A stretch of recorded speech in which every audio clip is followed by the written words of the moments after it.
Bunyi sirine nyaring mengusik weekend siangmu yang tenang. Kamu langsung melompat dari kursi dan bergegas menengok ke jendela.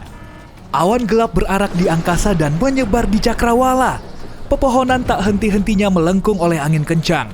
Hujan pun mengguyur dan bongkahan es seukuran bola golf mulai berjatuhan mengenai tanah, atap rumah, serta mobil yang tak bertuan. Suaranya terdengar jelas seolah memborbardir kepalamu.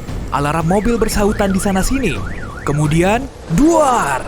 Kilatan cahaya memenuhi langit, disusul bunyi petir yang menggelegar. Jantungmu hampir copot saat matamu terpaku keluar jendela. Kondisinya sangat mengharu biru. Kamu pun seketika diam dalam ketakutan. Beberapa saat kemudian, kamu kembali tersadar. Oh, bunyi sirine itu! Cepat, sembunyi di ruang bawah tanah! Saat mulai berbalik badan, kamu melihat tornado raksasa membelah jalanan, menghempaskan sepeda motor, kulkas, dan pepohonan layaknya bola bisbol. Atap bangunan mulai terlepas dari fondasinya. Angin terus berpusar, lalu menerbangkan mobil dan lapisan aspal. Tornado ini kemungkinan akan meluluh lantakkan kotamu dalam waktu 1 jam. Setelah bangun dari lamunan, kamu langsung turun menuju ke ruang bawah tanah. Kotamu mulai porak-poranda dan bunyinya sungguh mencekam. Kamu cuma bisa meringkuk serendah mungkin. Tapi 20 menit kemudian, semuanya hening.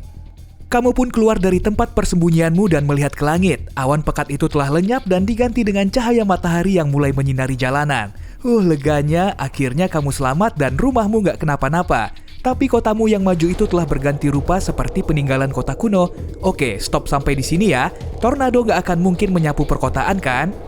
Itu sih cuma mitos. Bencana dahsyat ini bisa terjadi di mana saja. Selain itu, jangan percaya pada mitos yang bilang kalau tornado bisa seketika lenyap saat melalui sungai, danau, atau gunung.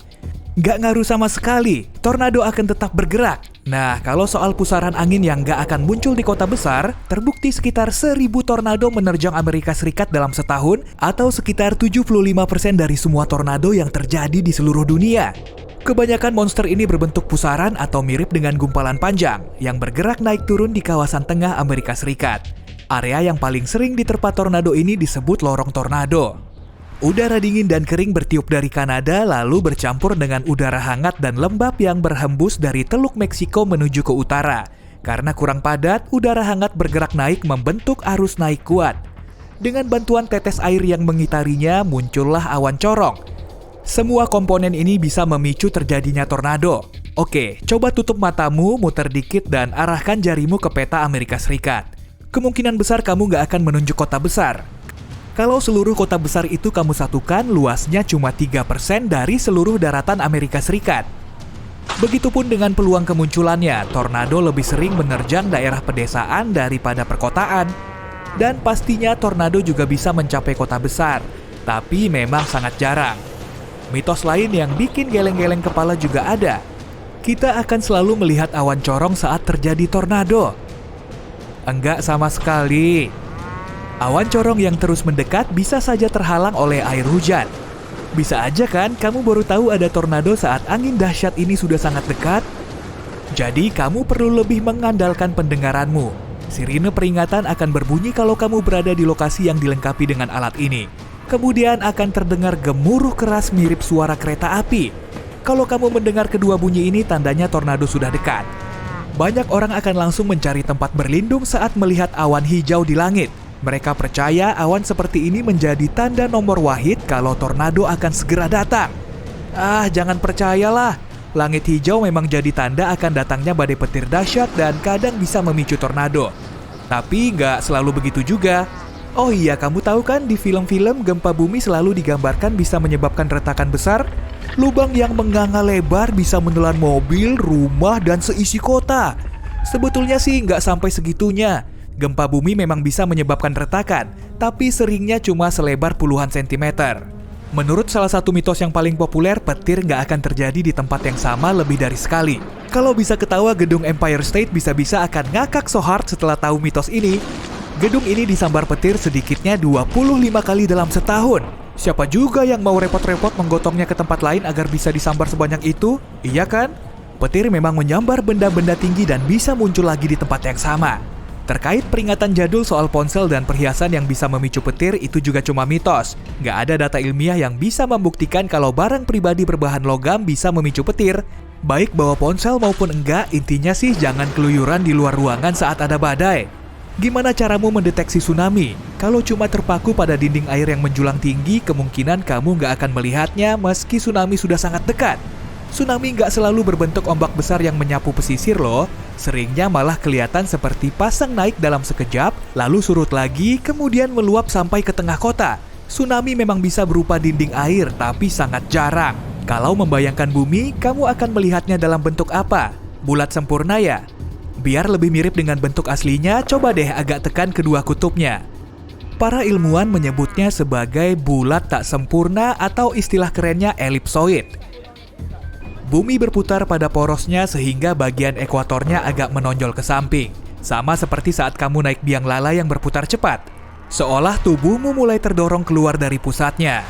Menurutmu di mana nih tempat yang paling tinggi di bumi? Everest. Tapi kalau diukur dari jarak ke pusat bumi, predikat tersebut lebih layak disandang oleh Gunung Chimborazo di Pegunungan Andes. Puncak Chimborazo cuma berjarak 2000 meter lebih dekat ke angkasa karena lokasinya ada di dekat ekuator, bagian bumi yang paling menonjol. Bobot paus biru setara dengan 30 ekor gajah dan suaranya lebih bising dari pesawat jet. Ikan ini bisa mengasup 4 ton makanan dalam sehari. Wajar juga sih hewan laut ini mengantongi gelar sebagai makhluk hidup terbesar yang pernah ada di dunia. Tapi sebetulnya nggak gitu juga. Coba deh datang ke Hutan Nasional Malheur di Oregon. Organisme seberat 20 paus biru berhabitat di sini. Jamur madu merupakan koloni jamur raksasa yang tergabung dalam satu sistem serupa. Raksasa ini tumbuh di area seukuran 1.500 kali luas lapangan sepak bola dan umurnya sudah ribuan tahun.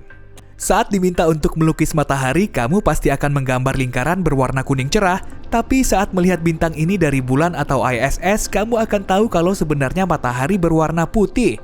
Dari bumi warnanya kelihatan kuning atau merah karena atmosfernya punya peranan sebagai filter. Kebanyakan orang mengira waktu bersifat konstan, dimanapun lokasinya kecepatannya selalu tetap. Tapi kecepatan dipengaruhi oleh jarak jam dengan bumi. Makin lemah gravitasinya makin cepat pula perputaran waktunya. Maka penghuni rumah yang berada di lantai atasmu akan lebih cepat menua daripada kamu. Tapi angkanya cuma 1/90 miliar detik lebih cepat tiap kali naik 30 cm. Jangan harap deh mukamu akan terus glowing cuma gara-gara pindah ke lantai bawahnya. Tanah yang kamu pijak terasa padat dan utuh, tapi kerak bumi terpecah-pecah dalam lempengan yang terus bergerak di dalam magma. Meski kamu nggak merasakannya, tanah di bawahmu bergerak sejauh 1,5 cm setiap tahun atau secepat kuku kakimu tumbuh. Kamu tahu kan gurun terluas di dunia? Ah, gampang. Jawabanmu pasti Sahara. Tapi bukan, gurun di Antartika justru hampir 2 kalinya luas Sahara. Gurun bukan cuma padang pasir luas yang sangat terik dan tanpa hujan. Di sini curah hujannya sangat minim dan pastinya jarang turun salju. Sebagian wilayah Antartika nggak diguyur air hujan maupun salju selama jutaan tahun. Di sebagian lain memang turun salju tapi sangat jarang. Ada juga mitos yang mengatakan salju nggak akan turun kalau suhunya super dingin. Sebagai tempat terdingin di bumi, Antartika masih diguyur salju kok. Kepercayaan jadul ini memang ada benarnya juga sih. Udara dingin memang lebih kering dan lebih bisa menahan kelembapan. Agar hujan dan salju bisa turun diperlukan kelembapan udara.